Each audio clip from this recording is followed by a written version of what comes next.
Hey everyone, welcome to Adventures in Everyday Cooking, where every day can be an adventure in your kitchen. My name is Heather, and today by request, we are doing Swedish meatballs. A couple days ago, I did a lefse recipe and I asked if you wanted to see the Swedish meatballs that I was going to put into the lefse. I'm Norwegian and we do a dinner every year with lutefisk, lefse, and Swedish meatballs. All of the older generation does the lutefisk because I don't know if you know what lutefisk is, but it is stinky gelled fish. And yes, they get us to try it once in a while, but usually we stick to the Swedish meatballs because that fish is disgusting. But if you like it, it's everybody to their own taste buds, but I think they just eat it for the nostalgia reasons. But I eat Swedish meatballs not for nostalgia, though it is very nostalgic. I eat them because I love them. Every time I'm at IKEA, yes, every time, I will not miss a chance to have Swedish meatballs. And maybe that makes me a glutton. I don't know, because it could be 2 p.m., it can be 8 p.m., it doesn't matter.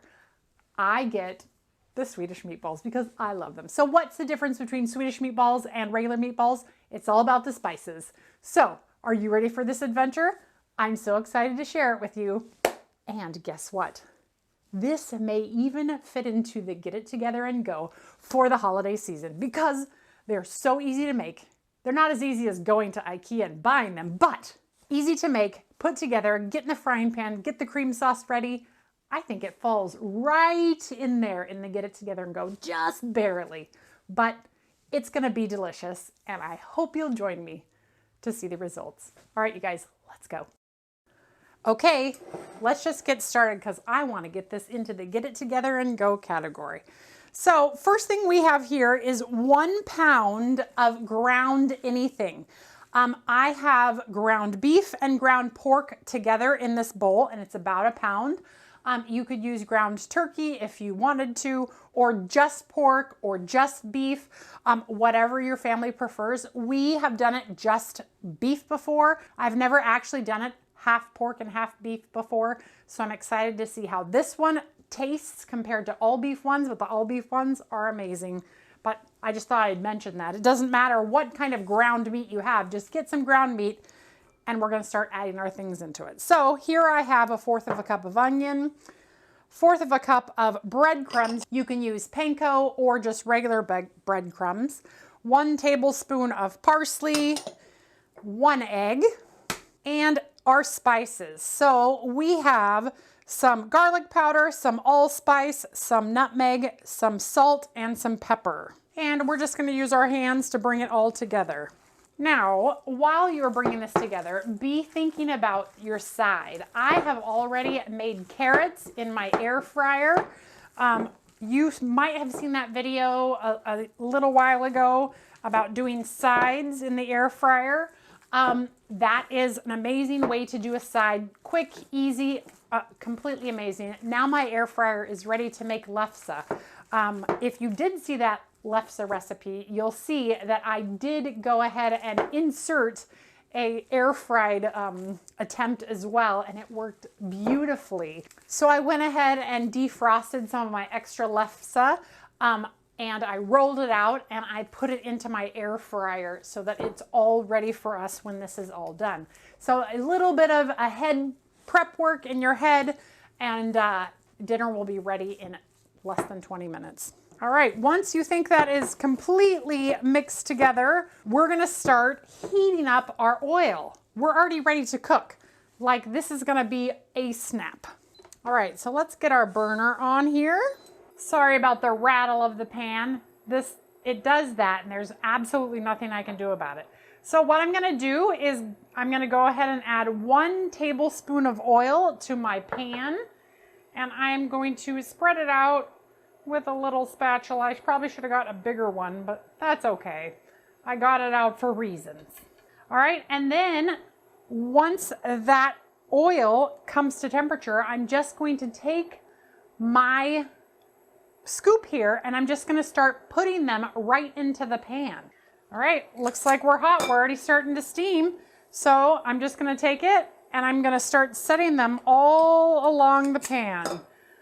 in there. And once they're ready to go, once I have all of them in the pan, I'm going to start turning them often because we want a crust on them, but we definitely don't want them to burn.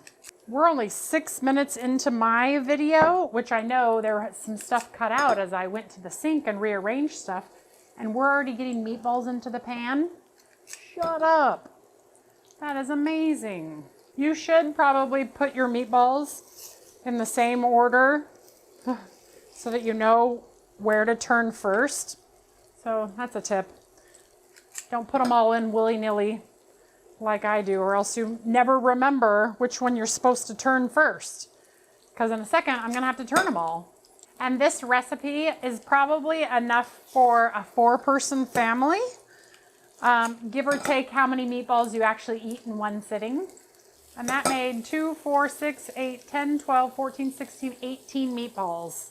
All right, so we need to start turning them right away as soon as they have gotten into the pan. Look at that brown beauty. Yes, and we want to turn them on all the sides. And just keep turning them until all the sides are brown. And it'll take, 5 minutes, depending on how hot your skillet is. And once you see some brown on all the spots, then you're going to want to just kind of use a spatula to kind of move them around. Just make sure that all of the meatballs are getting browned evenly. And it's okay if some of them look a little more brown than others. That's not burnt. Color is flavor. Color is flavor. Just remember that. Looking good. Once they are browned on all sides, we are going to get them out of the pan and try to leave some of the greases in there. And it's okay if they're not all the way cooked through. Just make sure they're brown on all sides because we're going to continue cooking them in the sauce in just a little bit. Next, we are going to add 4 tablespoons of butter and our flour. And we are going to use Pampered Chef's little sauce whisk to whisk that all together in a nice roux. We're going to wait for it to all get brown, and it will only take just a little bit. All right, now we're going to add our beef broth, and you're going to add it in just a little bit of it at a time while you're whisking. Oh yeah, looks great. You can see it starting to thicken already. And then we're gonna add our heavy cream. Same deal, little bit at a time. All right, next we are gonna add our Worcestershire sauce and Dijon mustard. And we're gonna bring this just to a boil, and then we're gonna add back in our meatballs. And then as soon as those meatballs are cooked through, dinner's done. Amazing, right? There we go, we're bubbling. We're bubbling. Here we go. Back in these meatballs are gonna go. And any of those burnt onions that you fished out, don't put them in. Just don't do it. All right, so now we're just gonna coat our meatballs and wait for the sauce just to thicken a little bit more. Meanwhile, get your potatoes ready. This will probably take another 2 minutes. That's it, 2 minutes. All right, it is done. So now comes the serving time. If you're Norwegian like I am, I will show you exactly how we serve it at lutefisk, which is what we call our dinner, our lutefisk and lefse dinner every year. But before I do, we made it in under the 20-minute mark because I've been recording for 20 minutes and there has definitely not been 20 minutes of video that you have seen. So Swedish meatballs are a get it together and go. As long as you have your mashed potatoes already done, because mashed potatoes take 20 minutes in and of itself. And then you've got to do everything with them, and yeah, my mashed potatoes, they're ready. All right, so here I have my mashed potatoes and my beautiful lefse. I'm also going to take out my carrots. If you saw my other video about carrots in the air fryer, they're amazing.